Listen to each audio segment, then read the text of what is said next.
after me. I'm a man. I'm 40.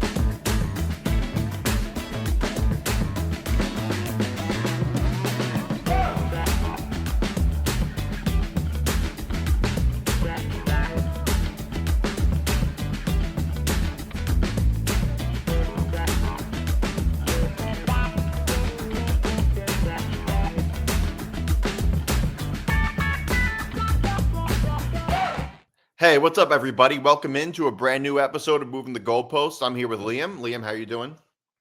I'm doing good. I mean, I'm missing football still, but I'm doing good. Yeah, well, we're all still missing football. It's February, the worst time of the year. Well, by the time the show comes out, it'll be March, the very end of February, February 29th, a day that comes once every 4 years. So I do want to talk. Okay, first, let's get everything out of the way.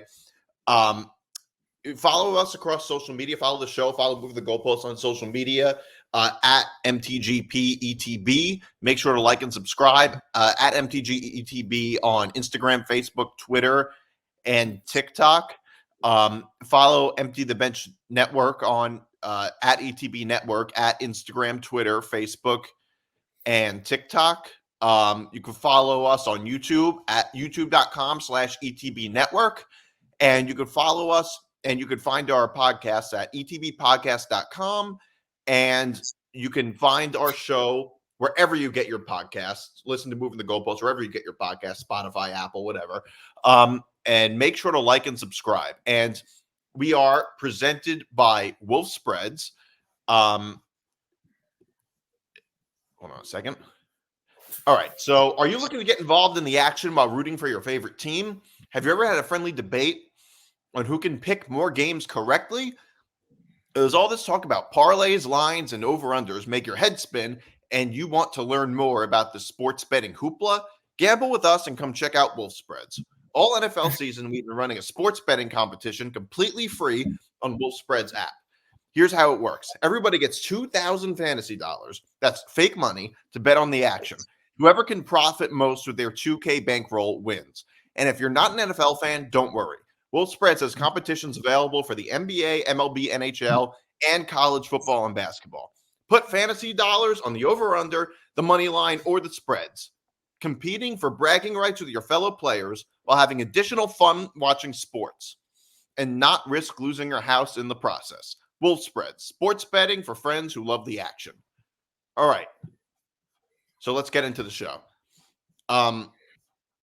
So another big court storming day. College basketball's in the news for seemingly all the wrong reasons. Did you see this clip of Kyle Filipowski? Sorry, Kyle Filipowski. I have to figure out how to pronounce his name first. It was a very I did. I want to give Kyle Filipowski a lot of credit. He played last night. Besides having a devastating injury, looked like he was never ever going to walk again. Barely play mind you, play basketball the next week. It was a devastating injury that was caused when he intentionally tried to trip a person who was running onto the court storming, and then fell over and literally cried tears after just playing a physical basketball game because he was hit by a 90-pound 18-year-old. And then also a complete hardo move by John Shire, the coach of Duke, who stopped the handshake and ran like crazy, had to be held back. This was so stupid. This was reminded me of the Caitlin Clark thing. Somebody was annoyed that they lost. I mean, the clip, he clearly tries to trip the guy. Filipowski does, and then the reaction has been insane. Maybe court storming, they could fix certain aspects, but I mean, the reaction has been insane for something that was, in my mind, clearly initiated by Filipowski, and so maybe the solution is to hold back 10 seconds or something like that. But this is the reaction has been insane, and especially Jay Billis's. Yeah, Jay Billis said, we don't have the video of it, but I think he said the way to stop court storming is to detain all of the fans who court storm. But, well, yeah, he basically said that. And there's been a lot of it. And, of course, obviously, like, the teams that lose always come out against court storming. But it's, at the same time, don't lose the game. And also, like, I don't know, this was so, like, obvious. This was so obvious to me that, Filipowski created the contact, played the victim immediately. And it's, it happens all the time. We have the video, actually. We can show the video.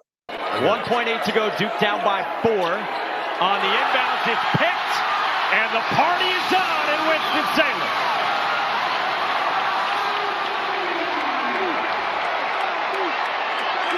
All right, so there he is being carried out.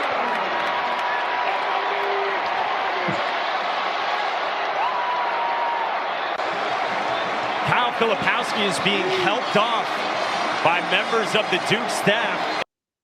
Okay, so there it was. We didn't get the actual contact, which looked like it was. By the way, credit. I just want to say credit to ESPN. So yeah, want to give them credit. Okay, so Kyle Phillip. So basically, when you look at the video, it's sort of like it's very minor contact at the very most, and it didn't look anything like that would require him to be carried off. It was. It's funny how when it comes to court storming, the only people who get hurt are players on the losing team. It never happens with players on the winning team, I guess. That being said, something really, when it comes to court storming, here's the thing. I think the anti-court storming people have a pretty good case against court storming. Namely, the fact that it's fucking dangerous. It is. I mean, regardless of what you think about court storming, it is dangerous. But they were using this particular case as their reason for why court storming is bad, when it turned out that this was just a total flop. It would be like if you make the argument that, say, drugs are bad, and you say, look at this person, they overdosed on drugs, and it turned out that, like, it really wasn't that bad. Like, they just, they had a little too much drugs. But, like, it wasn't, like, this is kind of like what that would be. You know what I'm saying? Like, it is, no. Like, the anti-court storming people honestly took a pretty big L on this. Correct. So the quote from Jay Billis was, if they wanted to stop it, they could stop it tomorrow. You don't have to stop the court storming. One time, all you have to do is once they're on the court, don't let them off. Just say, you're all detained. Give them all citations or arrest them. And then court stormings would stop the next day. Okay. So that is a wild. Is there more to that? No, that was the whole quote. Okay, so that is a wild take. Okay, first of all, that is very dramatic, obviously. You can't, namely the fact that universities can't just allow court storming and then just detain everybody who does it. Like, you can't just, you can't do that. Am I wrong? Yes, and also Jay Billis, who also, Jay Billis, who also went to Duke, by the way, which is important to note in this situation. He also had a tweet on March 2nd of 2013 that said, going to work on college game day at UCLA, 10 a.m. on ESPNU, Arizona versus Bruins at 9 p.m. on ESPN. Storm the court in Pauley? ? So he's basically saying if they won, would they storm the court? Like encouraging to watch in case they storm the court. And now that it's happening against Duke. In his defense, it is possible he changed his mind in 10 years, 11 years. Well, yeah, but also you don't think that's convenient that he's come out with this statement? I do agree. I do agree. I've never heard him talk about. I could be wrong. Maybe he has. I've never heard him talk about court storming before. So again, like the fact that it happened to Duke is serendipitous for him. No. I fully agree. It seems very convenient. I mean, his suggestion is just absurd. You can't detain people and give them citations because teams allow it. Like, you're allowed to storm the court. You can't just tell them you're all detained when you allow it. And is storming the court against the law? I would say no. Second of all, I don't even think it's true that would stop court storming. Proof of this is college parties. I'm sure that happens sometimes there too. And guess what? They're still doing it everywhere. Right. So, I mean, even if one college did it at some point, I still think the court storming would probably continue. He is sort of right about this one thing. They could stop court storming tomorrow. Also, they're going to arrest and they're going to arrest and detain hundreds of thousands, if not thousands, of people at the same time in a college it would arena. Be nearly impossible. I mean, I guess you theoretically could shut all the doors and tell everybody to check it out. What? It's over the top at this point. That would be that would sound like that would be borderline Orwellian if you did that. Now it is true you could stop court storming tomorrow. Proof of this is that professional sports leagues have stopped court storming. Nobody ever nobody ever storms the field or the court in professional sports. Yeah, but nobody wants to make college sports closer to professional sports. What's that? Nobody wants to make the atmosphere of college sports closer to professional sports. I'd rather the opposite. I fully agree with you. I don't disagree at all. I am just saying if they wanted to, they could. But you don't do it by essentially entrapping people. You can't allow them to storm the court and then say you're detained.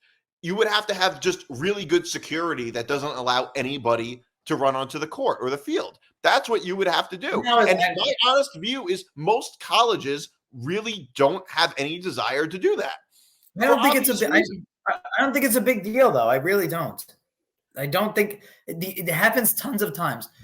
Very rarely does somebody get hurt, honestly. It's like okay, but let's ground every plane on Earth because of the Malaysia Airlines flight. You know what I mean? Like, I understand your point. Like, you have to accept some type of risk, and I don't entirely disagree with that. Also, I will say, honestly, it's probably more dangerous for the fans who are storming the court than it is for the players, especially in football. The football players are all in like. The football players are all in like. They're like. They have at least 100 pounds on most of these people. Well, not even that though. But also, like, if you're slower or whatever, and 100, thousands of people are running past you, get knocked over, you're in trouble. It's not even have to mention the fact that most of them, I would say, are probably intoxicated in some way. Right.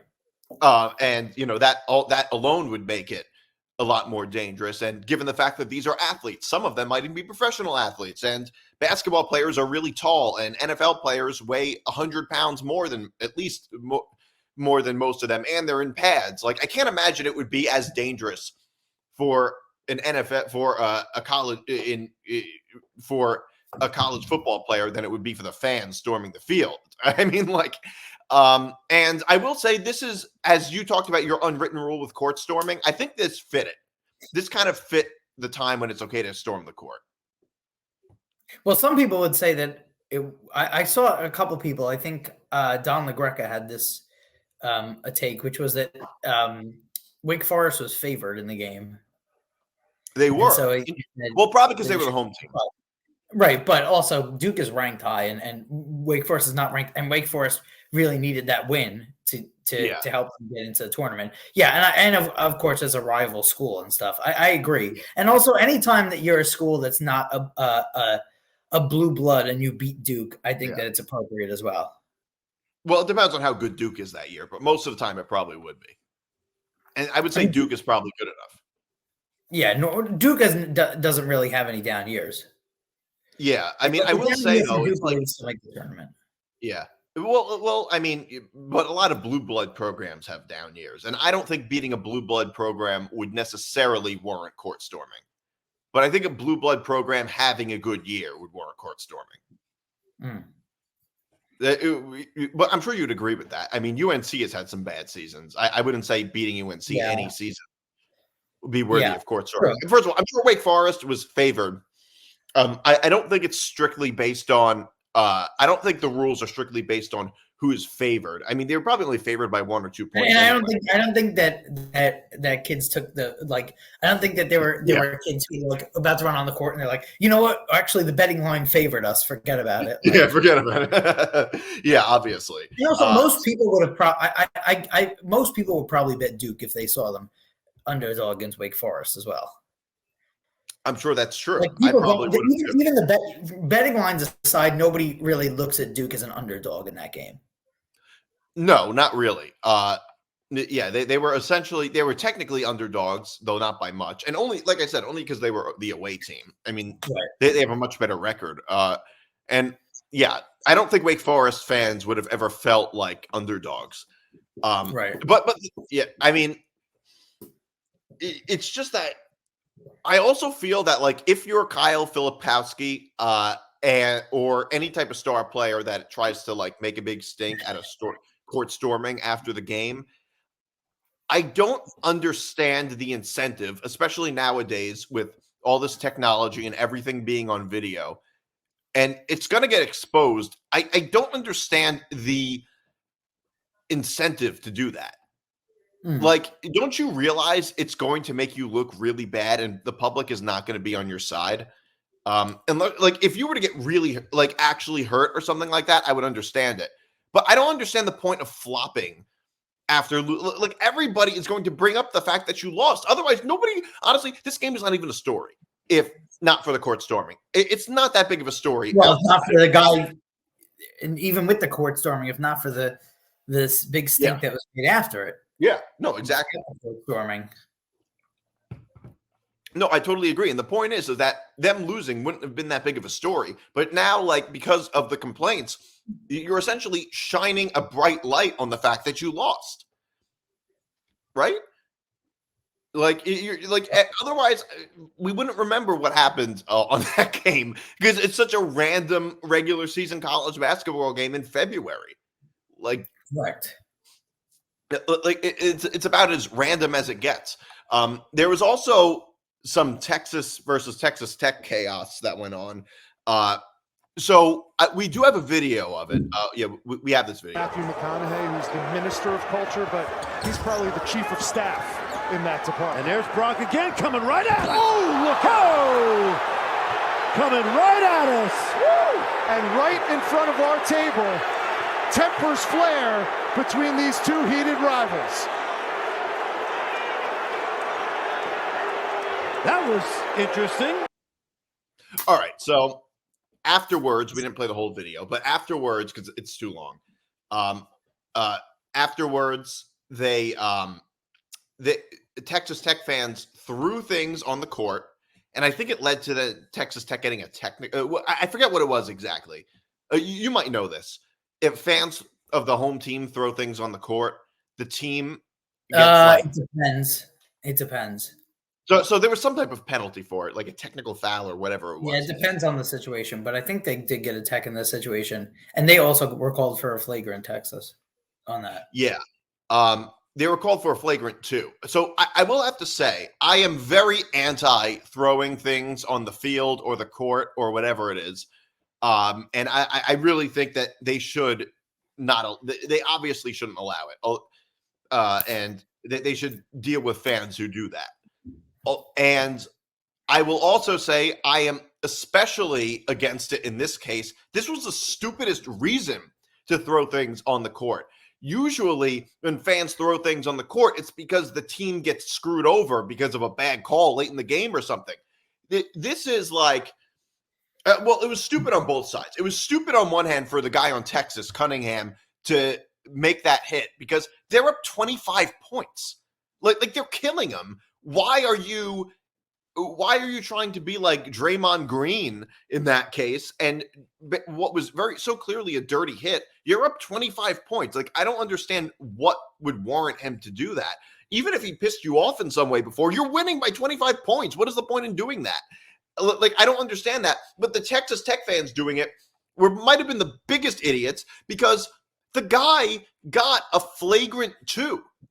It could have been a flagrant 1 and possibly not been ejected, potentially. So the guy gets ejected from the game. What is the point of throwing things on the court? The refs were doing what they dealt with it exactly how they should. No, we're in disagreement about this on both ends. I love this. First of all, we need more rivalry moments like this in all of sports. The rivalries are starting to die out. We need more rivalry moments like this. I go to a school. I went to a school that has also a very passionate rivalry games. I understand how you're feeling going into a game against a huge rival, fans, and I also don't mind. It was a hard foul, but again, it's a big rivalry game, and I understand that reaction that you're.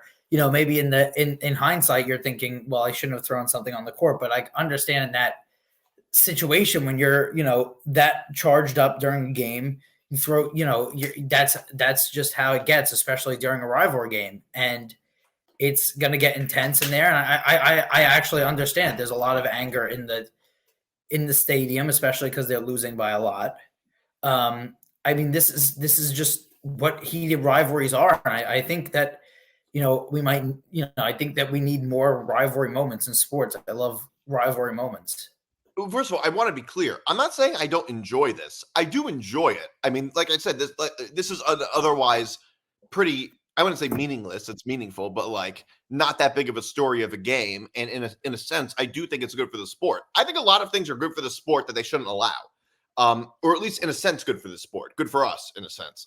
For instance, I think throwing at batters in baseball, like especially between rivals like the Yankees and Red Sox or something like that, I think that makes baseball more exciting.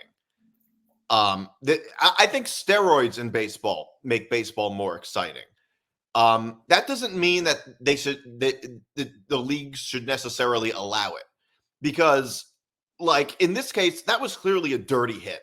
Like I said, I don't care if he makes a dirty hit necessarily. I don't have, like, he didn't get hurt or anything like that. But the leagues cannot allow that. I mean, college basketball cannot just allow basketball fighting like they do in hockey. And it's kind of crazy that they still allow it in hockey. You obviously just can't allow that as a ref. And you just can't based on the rules of the game. But also, I'm saying, as a player, why would you do that? Like, as a player, if you're number 30, so the guy Cunningham on Texas, I don't understand his incentive for doing that. I can't imagine his coaches were very happy with him afterwards. Like, that I just thought was so stupid. But also, I understand they were angry. The Texas Tech fans were angry about it. But usually, throwing things on the court is like because you got screwed in some way by the refs. Usually it's not, it doesn't involve like there's a really bad call at the end of the game or something like that. But in this case, not only are you up 25 points, which I don't know how safe of a lead that is. I'd say it's safer in college than it is in the NBA, but you're still up 25 points and the refs threw the guy out of the game. So there's nothing more that You're down 25 points. You're down 25 points. Down 25 points. I'm sorry. You were down 25 points. And which might have been the frustration part of it. I meant to say Texas was up 25 points. Texas Tech was down 25 points. So it's not like it was a close game that you're getting screwed on. The guy still got ejected. So what more are the refs supposed to do? Like when fans throw things on the field, is it ever for a reason other than them getting screwed by a bad call or a questionable call? Yeah, I think that players get stuff thrown at them a lot, stuff like that. Like that happened at the Yankee game. Was it last year when they with the whatever the team is called now, the Indians, where they threw Guardians. threw stuff at the players. I think it happens. It's a guy score touchdowns and stuff. But that's also just like one. That's also just like one fan, though. It's never to the degree that it is in college. I agree that for the most part, it's calls, which I also like agree with that, because some calls are like horrific. Yeah. But I don't think that it's specifically that. No. All right. Well, I don't know. I just thought I thought that the reasons for the fans. I mean, the point is, I think if you're going to throw, I guess I'm sort of looking at it from my perspective, which is not only somebody who doesn't care about either team unless I bet on one of them, but also clear-headed. I guess I understand the fact that if you're in a state of mind where you're going to throw things on the court, you are not rationally thinking it through like I am. Right. I guess there's that element of it also, which I guess I'm not really looking at. Yeah. Yeah. Yeah. I mean, I think rivalries in sports are, I guess on some level there. I think that in a lot of times rivalries in sports are based on two really good teams that meet a lot in conference championships or in finals or something like that, more so than like division rivalries. Right. So did you see this video of Cam Newton dressed as a witch getting in a fight? Well, I saw the video of him getting in the fight where his hat didn't move. He was fighting like a bunch of people, like tons of them, and his hat just never, like, you'd think his hat would get knocked off or like 2 seconds in, and it just never even moved. And he was like, he had like one guy by the throat and was like beating the shit out of another guy with the other hand. It was insane. Yeah, he was taking on how many guys was it? Like 5 or 6 guys? A lot of them. A bunch of them. He took on all of them at once, and I wonder what this was about, because it never really came out what the fight was over. Yeah, I don't know, but he has had like a couple of incidents like at his camp. Remember, he had like a people who were chirping him, and then he went back at them and stuff like that. He's had like a couple of incidents, but it's probably not a good idea. No matter how many of you there are, it's probably not a good idea to ever take on a professional football player in a fight, unless maybe it's a kicker. Even still.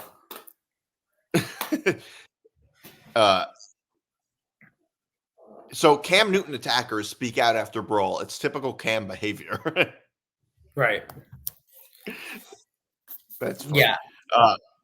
I don't know the actual background of this. No, but it was a great video. It was probably over something stupid. Yeah, I mean, it was a great video. It was. It was a pretty it was a pretty great thing to watch. So there is some. I do want to talk about this. Speaking of bad officiating, you see Monty Williams call out the refs after a blown no call at the end of the Knicks Pistons game. First of all, I do want to talk about this. I agree the Knicks absolutely should have lost this game. I'm sure you'd agree with me on that. They should have lost this game. A lot of really bad decisions late in the game. Jalen Brunson, he missed. I mean, first of all, when there was a minute 44 left, and there was like 12 seconds on the shot clock, Jalen Brunson shot a 3. You're up 1, and they were up 1 point. I don't understand why Brunson did that. It was, I mean, in that case, you at least want to get inside and get a 2 or something. Shooting a 3 in that case was really stupid. I don't know how much of this game you watched, but the Knicks totally should have lost that game, and the Pistons are like the worst team in the league right now. But here we have the video of Monty Williams calling out the refs. The absolute worst call of the season, no call, and we've done it the right way. Called the league, we've sent in clips. We're sick of hearing the same stuff over and over again. We had a chance to win the game, and the guy dove a no call. That's an abomination. You cannot miss that in an NBA game, period. And I'm tired of talking about it. I'm tired of our guys asking me, what can we do, coach? That situation is Exhibit A to what we've been dealing with all season long, and enough's enough. You cannot dive into a guy's legs in a big-time game like that and there be a no call. It's ridiculous, and we're tired of it. We just want a fair game called, period. And I got nothing else to say. We want a fair game, and that was not fair. Okay, so I don't think that reaction is unreasonable in the moment. Obviously, you're pissed off. I mean, first of all, it's as a an NBA head coach, you're going to be more pissed off about it just as a professional. Even if you were coaching a kid's rec game or something like that, you would be pissed off about a call like that.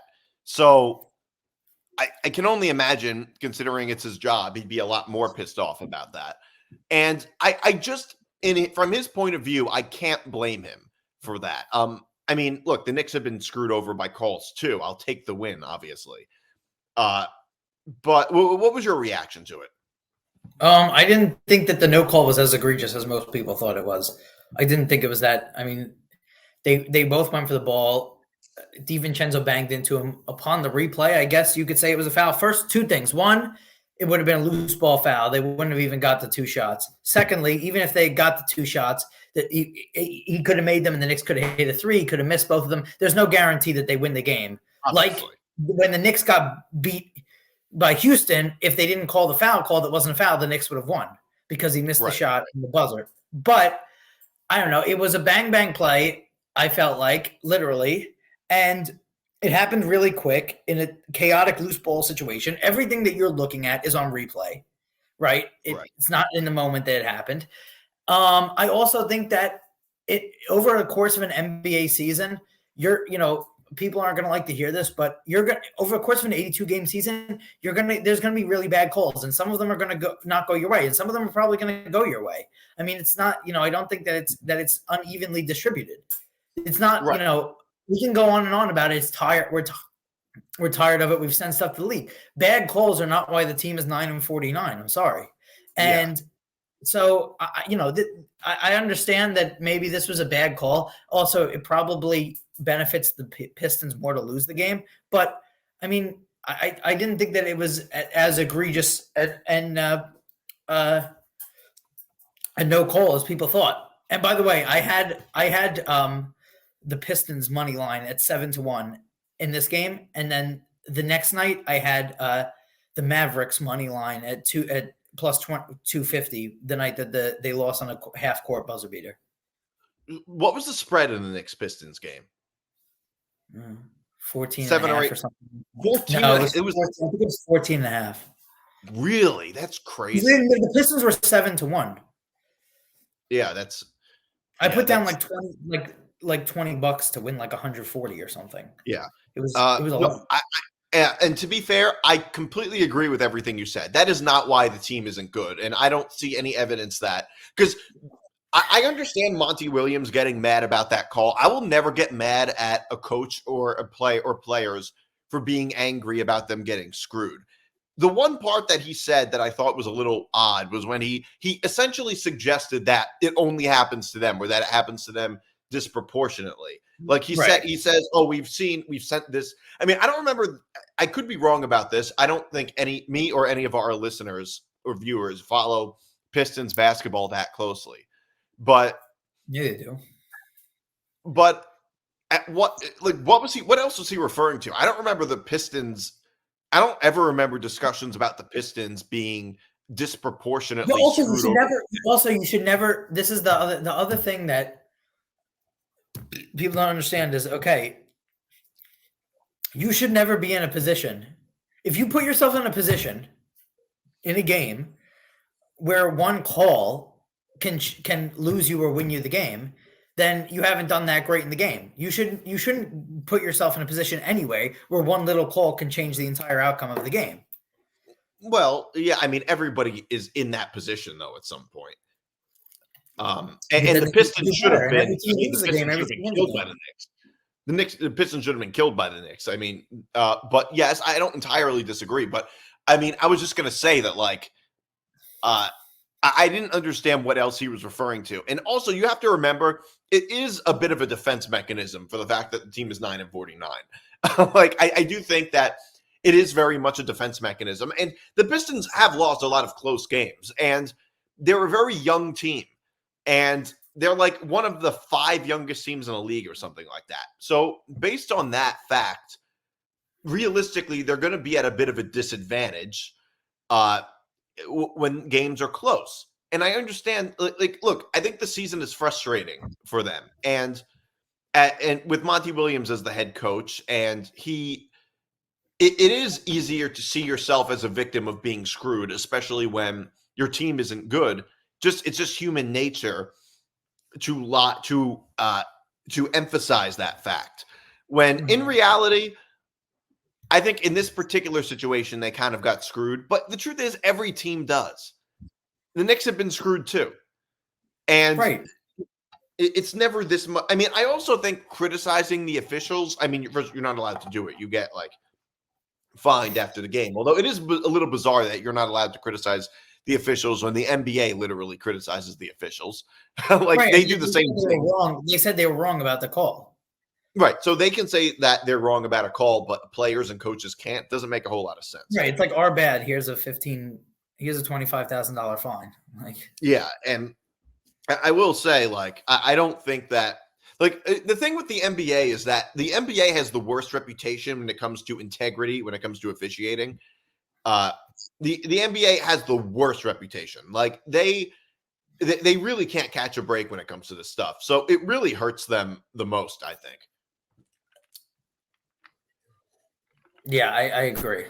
Like, I mean, this has been a bad year for officiating in the NBA. yeah, it's even been like a bad week for officiating in the NBA. Yeah, there was a call where Zion hit Josh Hart, and Josh Hart was bleeding, and they didn't call foul. Yeah, so it happens to the Knicks too. So Yeah. maybe a little more like 90s basketball we're playing in. Yeah, which is better. I mean, like the Pistons would, that DiVincenzo play, the Pistons of the 90s would have called that the first play of the game. I mean, Yeah, it's not the first play of the game. I mean, so yeah. Well, yeah. I mean, everybody's. I think everybody wants fouls called more often now. It seems like. So did you see some of the stuff with LeBron? So LeBron defended his son on social media. He defended Bronny. Hold on a second.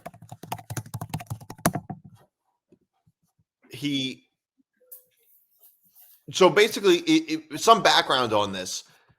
Bronny James was dropped from the mock draft. And he's currently playing at USC and everything. And I don't know how good he really is. He hasn't, I mean, he's the only reason I even know who he is because he's LeBron's son. And he was basically frustrated with this whole thing. He tweeted, "Can y'all please just let the kid be a kid and enjoy college basketball?" And then he said, "The work and results will ultimately do the talking, no matter what he decides to do. If y'all don't know, he doesn't care what a mock draft says. He just works. Earned, not given." Okay. So it is a little odd. Well, not odd, in very LeBron fashion and very predictable, him lashing out. First of all, if he doesn't care, I mean, if he doesn't care, he does. LeBron does. If Bronny doesn't care, LeBron certainly cares. And also, he created this whole thing. Like, he created the entire, like, how do I say it? LeBron created the entire, like, hype of his son, and now is upset that he's dropped from a mock draft. First of all, it's a mock draft. Who cares, as he says in the tweet? Second of all, nobody insulted him. They just dropped him from a mock draft. I mean, he can stay in college another couple of years. I don't understand why this has to be a problem, why it's even on his radar. Like, it is just odd to me that he would tweet something like this and claim that he doesn't care about it, right? yeah, I mean, I don't know. I could sort of understand, like, maybe his fatherly instincts and stuff. But I mean, Like, I would understand that if like his fatherly instincts, if it was like protecting him from something, or if somebody was like unnecessarily insulting him or anything like that. But that's not what happened at all.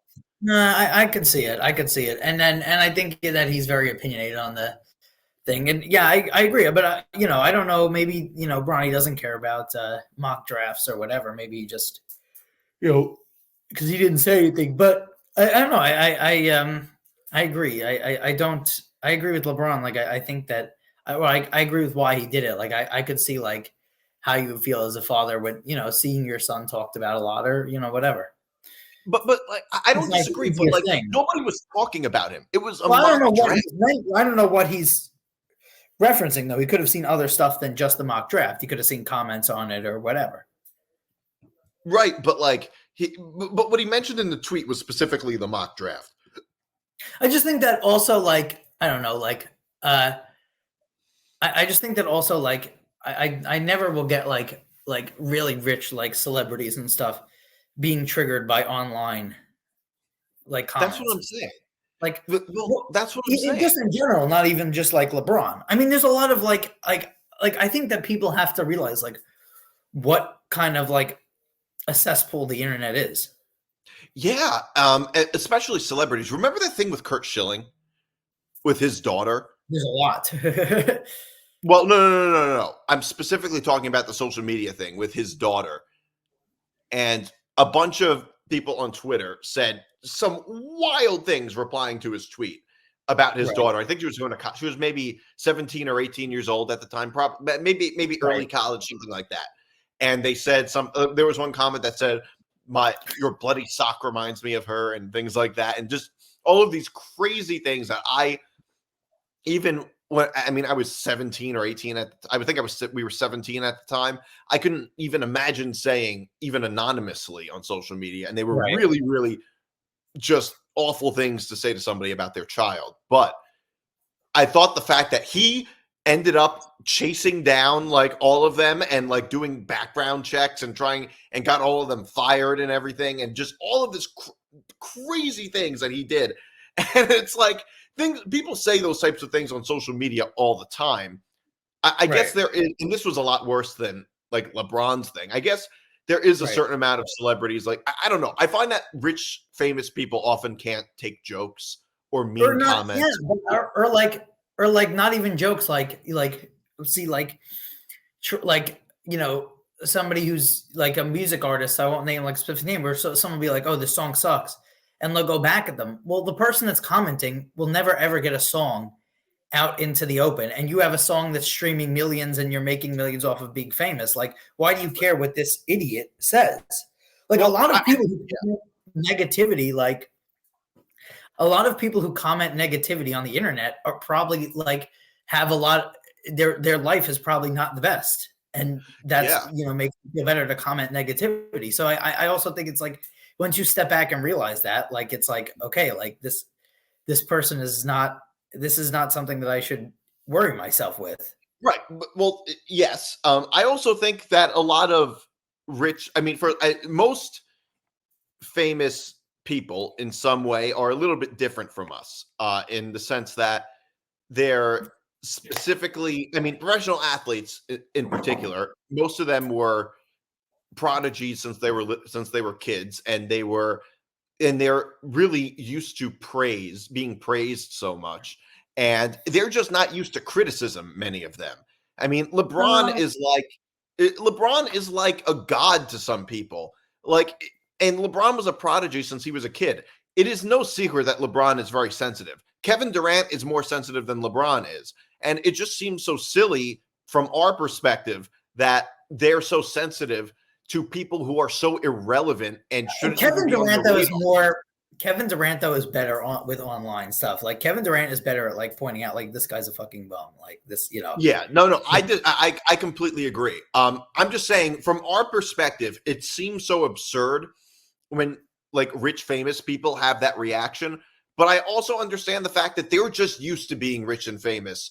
And I think that most of them I think most famous people have some sort of fragile ego in a sense. And you're constantly online and looking at what people say about you, it's probably going to get to you on some. It likely could get to you on some level. Like I like. Yeah, but I agree. It gets to you. It gets to you on some level. But I think that also, like, you at some point you have to like realize that like the internet is a complete cesspool of negativity, especially Twitter. Especially Twitter, and a lot of people, like a lot of personas that people like put on the internet, like especially if you're like, okay, like look how great my life is and whatever. None of that is real. Like you never know like problems people have, whatever. This, just because people put it on social media. So the internet has become, I think, a complete also cesspool, and especially also there should be, I think. Personally, I think you're going to disagree with this, but whatever. Everybody that has a internet profile should have to put the pictures of themselves up. Like the people that comment negative stuff and then are able to hide behind like egg accounts and stuff like that. Like, I think that's ridiculous too. Do you mean like legally or by the social media companies? By the companies. Like, you know what I mean? Like somebody could say like the Kurt Schilling thing. And then, I mean, obviously you said that he doxed them, and then hide behind like an egg account. Like, yeah, I mean, the thing is, though, it's like there's a lot of people who might want to go anonymous on social media for a pretty good reason, and not necessarily for malicious reasons because they. But if you're commenting malicious stuff, you should. I have no problem with someone being outed that's commenting like. Right, but how do you how would you ever like make that a rule? Like negative stuff. It's just something that I put out there. No. Okay, you're right. I think I'm grilling you a little bit too much. Well, what I'm saying is that. People who hide behind those accounts are the worst. If you're going to comment malicious stuff and then you're hiding behind I totally agree. Whatever. Well, it's like I'm in a WFAN Facebook group, and all anybody ever does is complain about the hosts. That's all anybody ever does.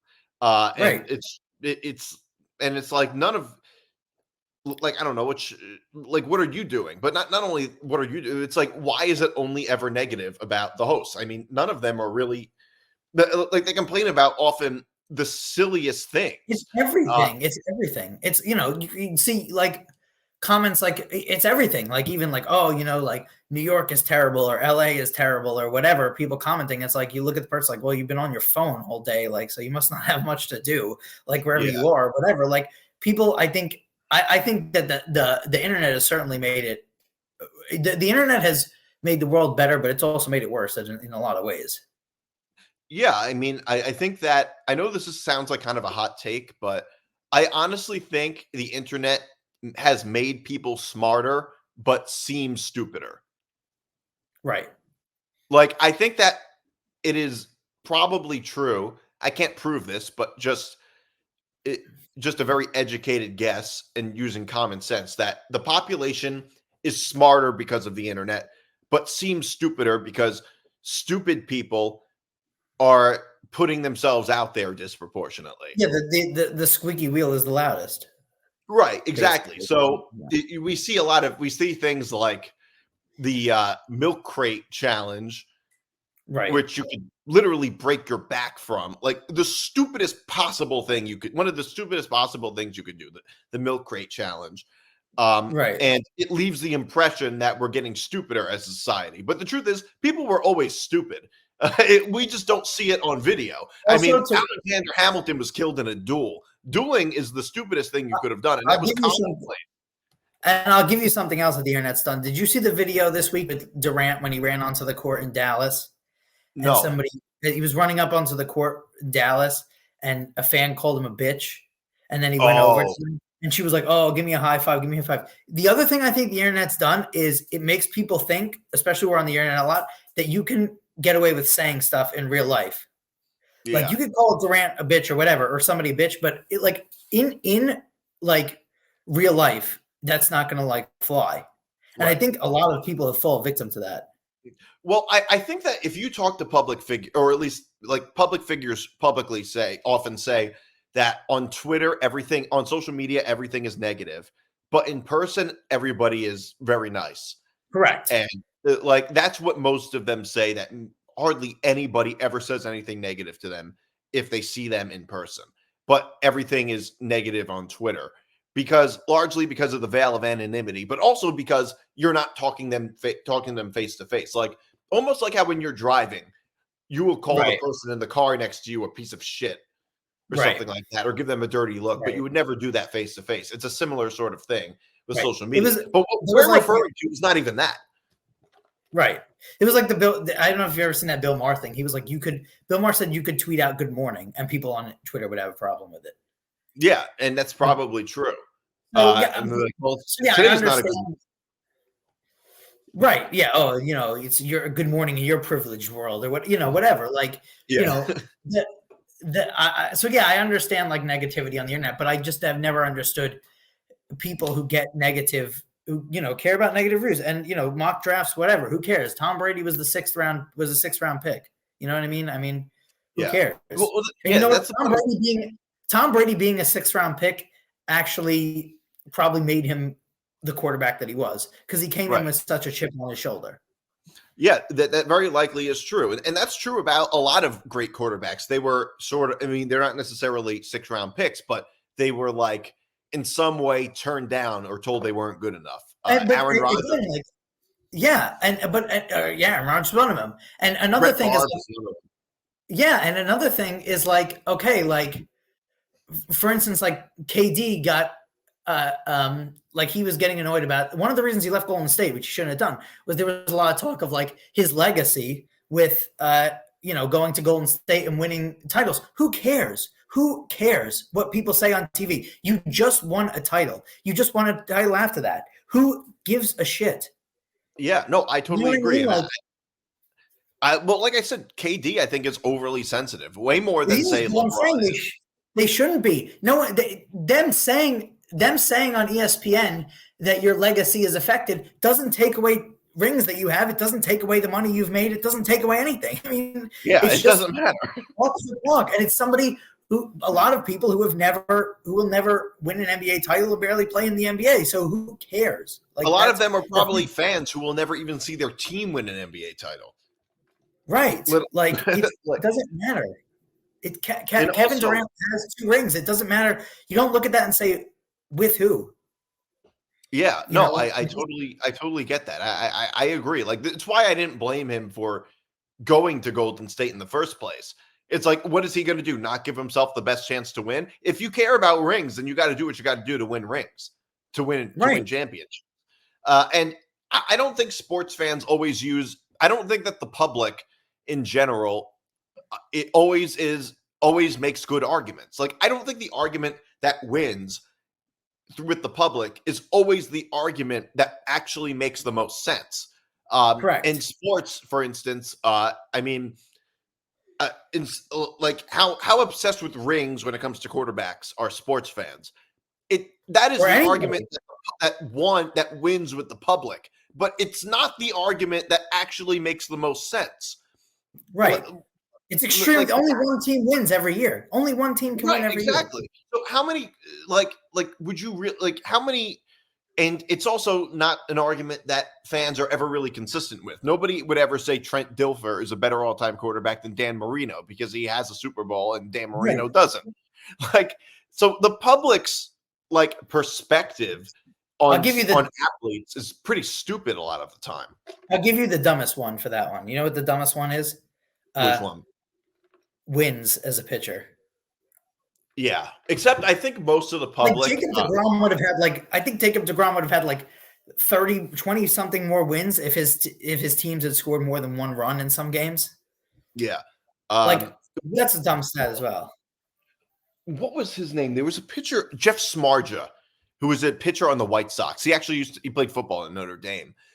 He had the lowest ERA in the league at one point and 0 wins. Yeah. Or something like that. It was something like there was a huge dichotomy between I remember he didn't have a win and had an amazing ERA or something like that, 10 years ago or so. And it was it showed the dichotomy between those two things. Although I think in baseball, players are actually judged a lot more rationally than in other sports. In football and basketball, I think quarterbacks and NBA stars are judged the most irrationally. I agree. Especially when they don't compete with one another. People compare Michael Jordan to LeBron. How can you compare Michael Jordan's 6 rings to LeBron's 4 rings? They weren't playing against each other. Like, I don't think that argument really makes a whole lot of sense. And quarterbacks, they're not even on the field half the time. And also, how many times do the same people say offense wins games, defense wins championships, but also put all of the blame on the quarterback for winning or losing a game? Like, it makes no sense. Like, it's such a contradiction. Yeah, I agree. Like, so just because something is popular doesn't mean it's not demonstrably false. I understand that argument a little more with, say, college football or basketball coaches. I think that argument makes sense because anything that happens in college football or college basketball comes back to the coach because he's the GM and the head coach, basically does everything. So it's a little different when you talk about college coaches. But for the most part, it really just makes no sense, that argument. Right. So there is some Jets stuff I want to get to. The Jets are the team with a lot of drama. Mecole Hardman is allegedly a rat, and he allegedly leaked game plans, Jets game plans to opponents in response to unhappiness, to him being unhappy with his use while a Jet. I don't know if this story is true or not. It is a pretty bombshell story if it is true. Did you see this? What was your reaction to this? You don't need the game plan to beat the Jets. That's you don't true. need to see their game plan to beat the Jets. I don't know. I saw this. This happened. This was my first reaction was as a fan of Arizona State. This is what actually got Herm Edwards fired. Is that his assistants hated him so much that they were leaking the plans to the other team. So I think this does happen, but I don't know. I mean, Mecole Hardman was supposed to be. He wasn't. I think we both agree that the Jets completely misused him and underused him. I think we agree with that. They didn't use him at all. So they underused him. They should have used him. But at the same time, like, he was never meant to be, what Tyreek Hill would have been if he had signed with the Jets, or, he was always meant to be, not a top player on the team. Yeah. So yeah, I mean, I understand it, I guess, but yeah. Yeah, so like I said, I have no idea if this story is true. It is certainly possible that. I mean, in my mind, if it's there's so much in my mind that's just mounts up against Salah. I think he's got I think he has. I would think at this point he's got a very tenuous grasp, if any grasp at all, on the locker room. I think that's probably true. Well, the thing is, I think that this is what Keyshawn Johnson said. He said, it's not like a game plan is going to change the outcome of a football game. I mean, no, but it certainly could if they know it. I mean, if they know, but here's the thing. It also sort of matters because this report itself is very vague. Like, how detailed was it? Was it like Zach Wilson isn't going to throw as much, or was it more like very detailed specifics? Like, it is sort of dependent on how much, like, the actual details of what he actually leaked. Like, how detailed was it?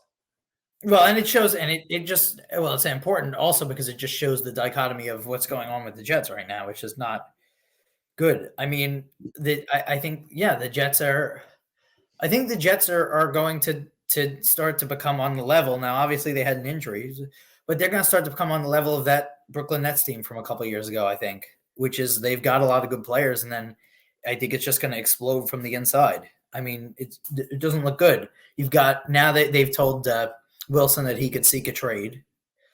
I saw that. And so now you're really going to be, I don't know what they're going to get, what his return is, but then it can't be that much.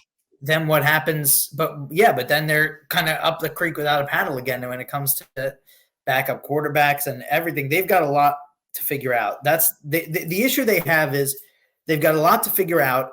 They're in a really hard conference, and the player that they've hitched their wagon to for the entire franchise is not someone who has a ton of time left.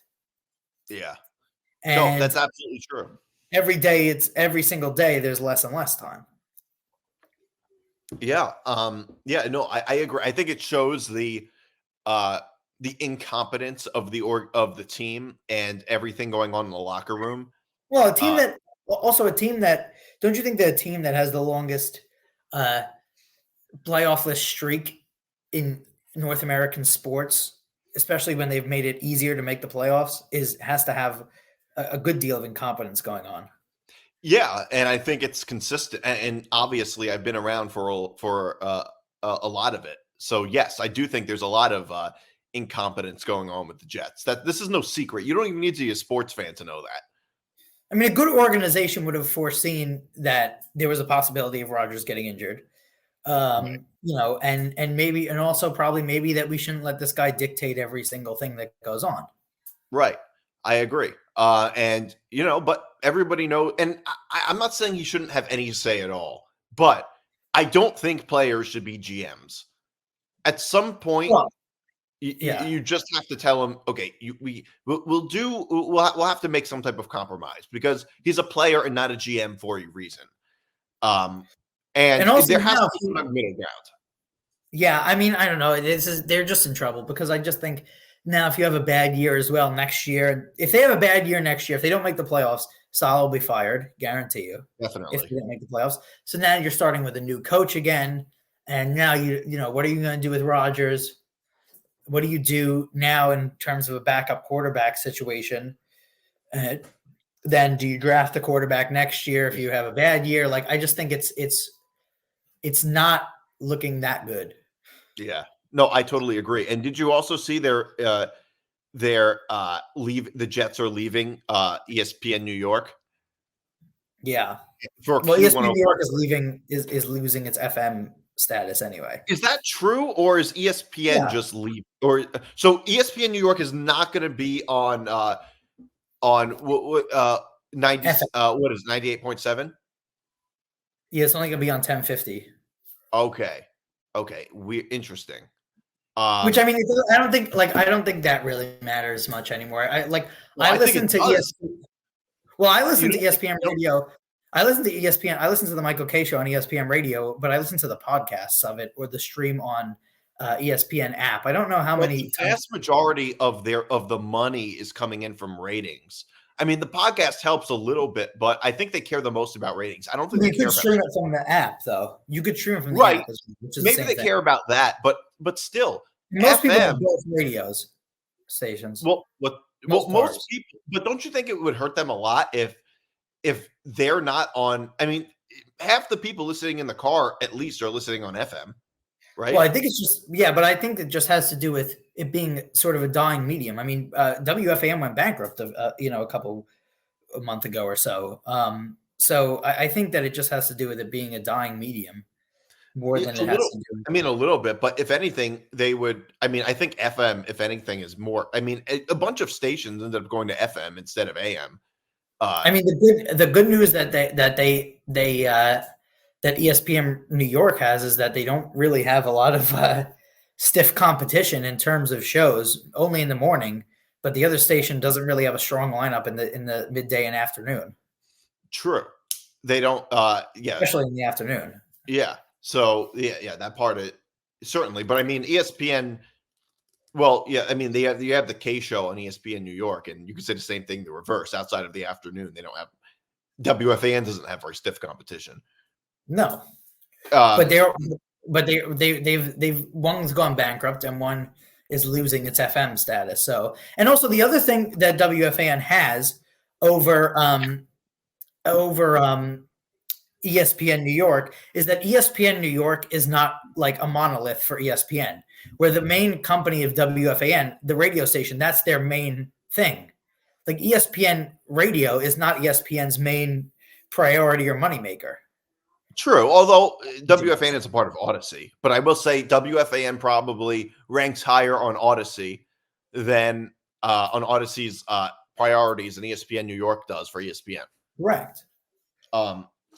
Yeah, no, that part is definitely true. Oh, by the way, going back to the LeBron thing, we didn't get to this. I do want to get to it for a second. You see Kevin Garnett, he suggested LeBron is on the juice. I did not. You didn't see that? It was a video. No. He was doing a podcast with Paul Pierce, and he said LeBron's on that new juice. So he suggested essentially that LeBron is on steroids. I've actually heard rumors of this before, but I don't think any. I don't know, but I don't really believe any of this is accurate. Do you think it's possible? Yeah. Do you think it's possible for do you see these actors who go have you ever seen any of these actors who get insanely jacked for a role or something who get do you think it's possible to do any of that without steroids? It depends on how quickly, and it depends on which act. I guess it depends. For some of them, probably. In some cases, probably not, because at some point, depending on how big you are, you reach your genetic potential for building muscle. Even if you do take steroids, that could happen. And it is certainly possible that they do take steroids. Right. It certainly is. Well, and I think that also LeBron probably takes something. Maybe it's not a performance enhancer, but I would think that he takes something, right? Yeah, likely. He likely does. I don't necessarily think he's taking anything illegal or against the rules of the league. Right. No, I agree. But certainly to be certainly at his physique with his age now, obviously he's an athlete that works out a lot, but I think that you sort of do have to take something to maintain it. Well, you also have to remember he's a genetic freak of nature. He's 6'8" and 250 pounds or something. It's not he's not exactly like the rest of us. It's also possible. I don't know what kind of lifestyle he lives exactly. Right. It's certainly possible Tom Brady, for instance, was able to last a long time because he lives a very healthy lifestyle. Right. Well, LeBron probably is a nutritionist. I'm sure he has a good but I'm sure LeBron doesn't go as far as, say, Novak Djokovic or Tom Brady does. But also, I think a lot of athletes now just last longer, it seems like. And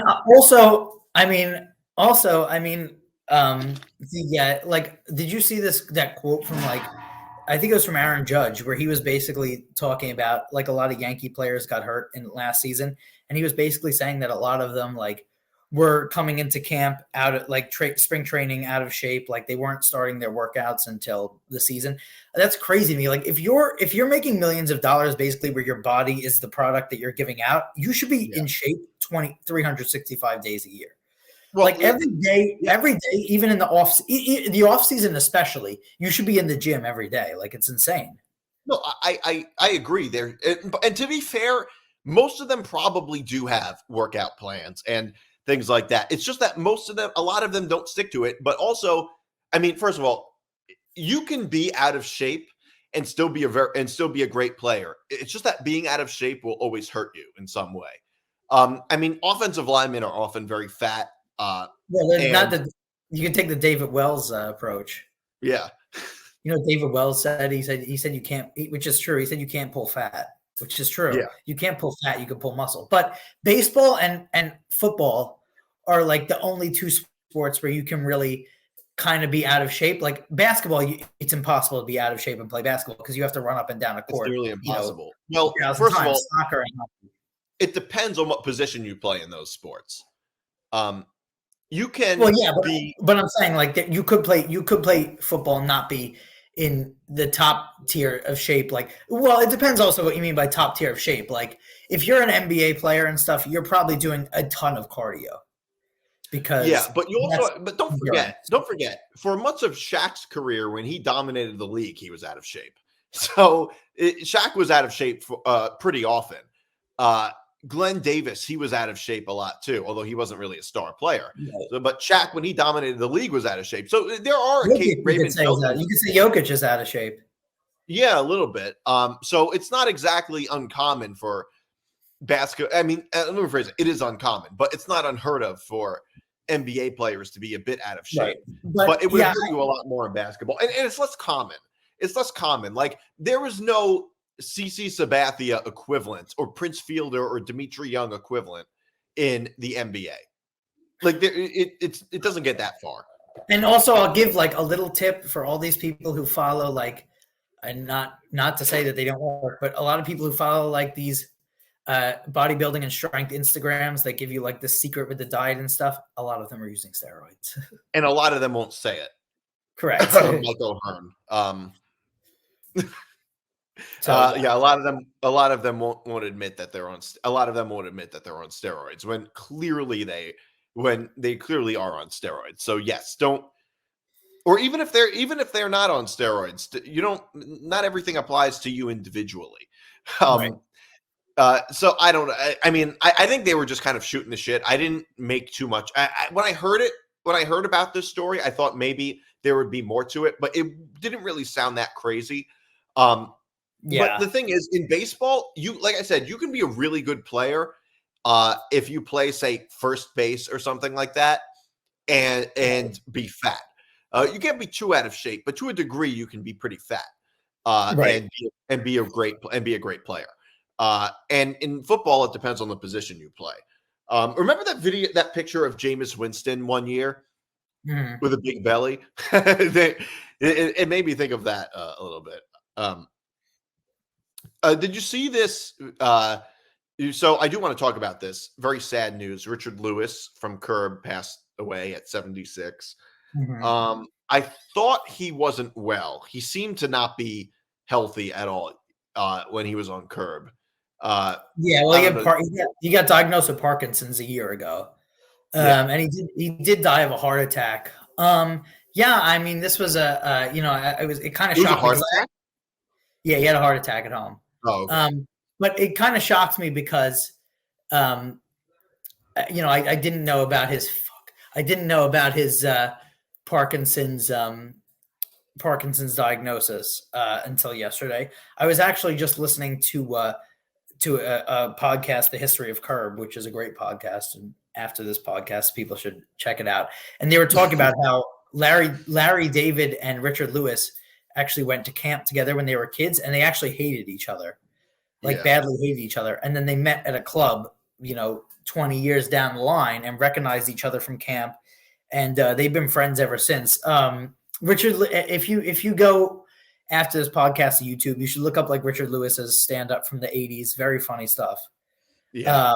And then he was kind of revived on Curb. He was really good on Curb. And a lot of accounts said that his friendship with Larry on the show was very close to his real life friendship.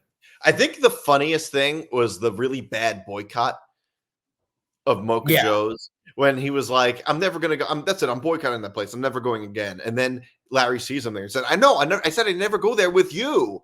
Right. Yeah. There were really good episodes. The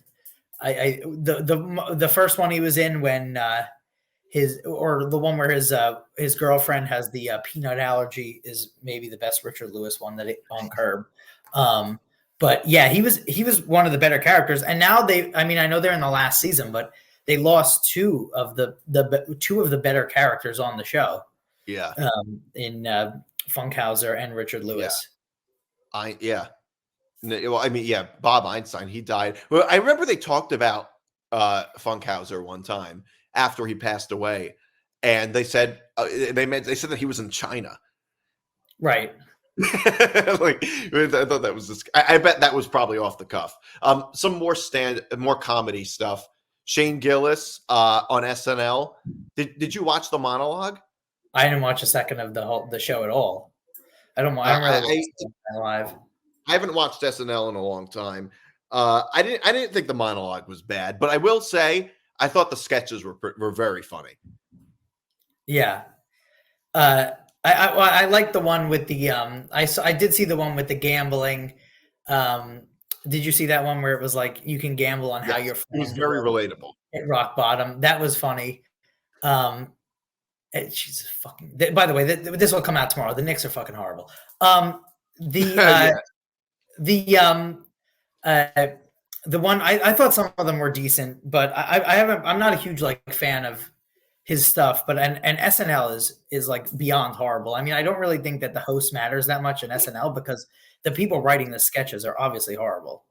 I don't know how. I think the host does help write the sketches. Some of them, but I mean, I don't know how some writers like go through the writer's room, write the sketch, and think that that's funny. Like, it's really bad, especially when you look at like who they've had. Like, obviously they had Larry David on. They had they had like Conan O'Brien was a writer for Saturday Night Live. They've had like classic writers. Well, Larry David only had one sketch get on, and it was Larry really David, late. And then do you know what happened? Yes, he pretended to quit. He quit the show and then came back like it never happened. Because Kramer, the real life Kramer, told him to go back. And unlike in Seinfeld, in the episode of Seinfeld, they actually just kept Larry on the staff.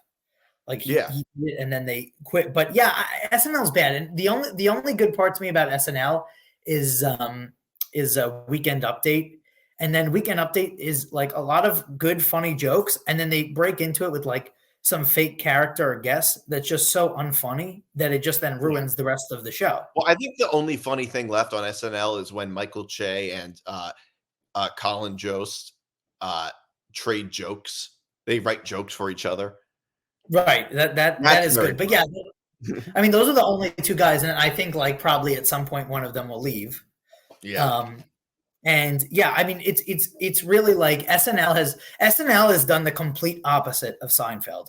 It's become, like Seinfeld wanted to leave the audience wanting more, which he did. SNL has left everybody wanting a lot less. Well, that's the problem with these sketch shows. They all end up that way. Right. Like, I mean, and SNL was a classic show. Like if you watch like old SNL sketches are really, really funny, even up until like maybe 10 years ago. But it's just fallen off so bad. And Shane Gillis actually has done much better because he didn't make SNL than he would have if he was able to stay on SNL. No, I think Shane Gillis is great. I don't really watch a lot of his stuff, but he's definitely been more successful because of what happened with SNL. Yeah. Okay. So thanks for tuning in, everybody. We'll be back next week. This is Moving the Goalposts.